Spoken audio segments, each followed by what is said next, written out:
U.S. Farm Report on the road from the Milk Business Conference is brought to you by Rabo AgriFinance. Discover how local relationship managers and global sector expertise can help you address challenges and seize opportunities. Rabo AgriFinance. Let's talk.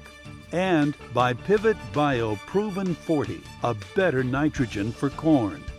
Welcome back to U.S. Farm Report this weekend. Dan, you mentioned that you're still bullish when it comes to beef. So do you think the biggest opportunity for dairy producers, do you think it's still beef on dairy? I really do. I think as you look at the U.S. beef cow herd, and we're looking at its lowest number since 1962, we need the dairymen to provide the crosses or the dairy beef going forward.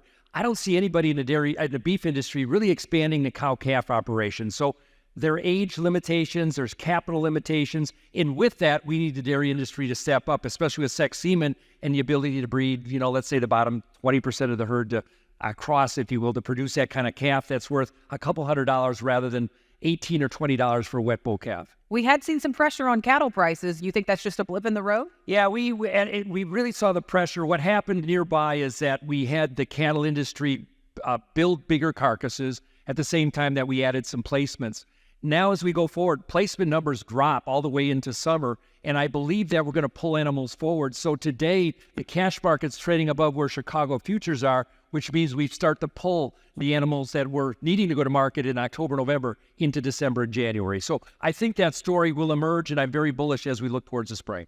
But when you look at some of our biggest competitors on a global scale, New Zealand, Europe, New Zealand specifically, is it pretty much a given that we are going to see them to continue to decline with milk production?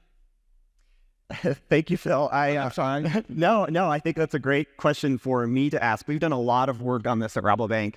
And when we look at some of the challenges that our key competitors are facing, so whether it's sustainability or regulatory, we do foresee production in Europe and New Zealand declining.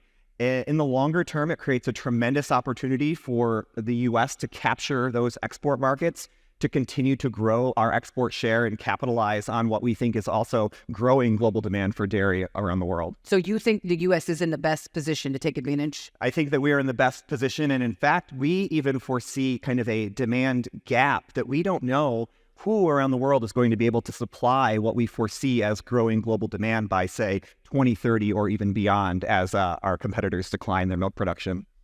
Phil, I asked Dan what the biggest opportunity he thought was for dairy producers, and of course, we talked beef on dairy. But other than beef on dairy, what do you think is going to be the biggest opportunity that these dairy producers can take advantage of in 2024? Well, I think that export markets are so vital. And, I think we're finally starting to see European milk production get down to a level where we're seeing prices in Europe catch hold. Maybe the European economies, maybe have bottomed out. And so I think that, right now, we can get export business when cheese is $1.50. That's not very exciting for the U.S. dairy farmer. I see that floor going up next year. So even if prices don't skyrocket, there's a higher floor in prices. And I think the protein space is incredible. The whey proteins, if you look at it, whey protein isolate, whey protein concentrate, the stuff you buy in nutrition stores or whatever, those prices are really elevated historically, and the demand has been rock solid. The demand numbers haven't buckled under the weight of high prices. And so it's been a weird wholesale market this year, but for dairy farmers, the whey market, I think, is a bright spot for 2024. When you look at the U.S. dollar, that's definitely been a weight on exports, Dan. We just saw the biggest monthly decline that we've seen in the U.S. dollar index since November of 2022. Yep. But how much more do we need to see this dollar index come down to really propel some of this export demand? Unfortunately, it's more percentage points, but I can tell you that the hedge fund industry is starting to look at the raw material space again. And so if you think about money coming into our futures markets or Chicago, it's been leaving since May of 2022. It's now starting to say, well, maybe there's an opportunity as we look towards a new year. So if the dollar keeps falling, it pressures farmers overseas, keeps their production down, and it incentivizes maybe a better export story here in the U.S. And the interest rates matter in that picture too, right? Oh, absolutely. I mean, the interest rates have, I think, stopped going up, Phil, in my thought process. And the question is, do they come down? And I don't know how fast that happens because we still have a very strong wage and employment picture here in the United States. Bill, how long typically does it take for us, once we see the softening of the U.S. dollar, then to really show up in our export markets?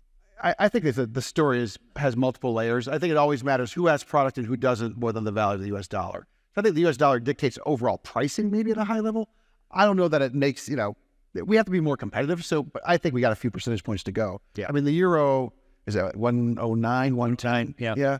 I mean, I think we were rocking when the euro was closer to, 120, 115, 120.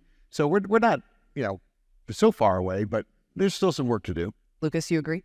I think so. And I think maybe to wrap this up, as we look towards Mexico, our biggest customer for U.S. dairy, we had a tremendous year this year, regardless of declining demand in other parts of the world. And that's going to be the bright spot going forward. But Mexico had a very strong peso this year, too. They're an outlier. That helps. All right. Well, we appreciate all of you being on the show this weekend. All right. We need to take another break, and then we'll be back with more U.S. Farm Report.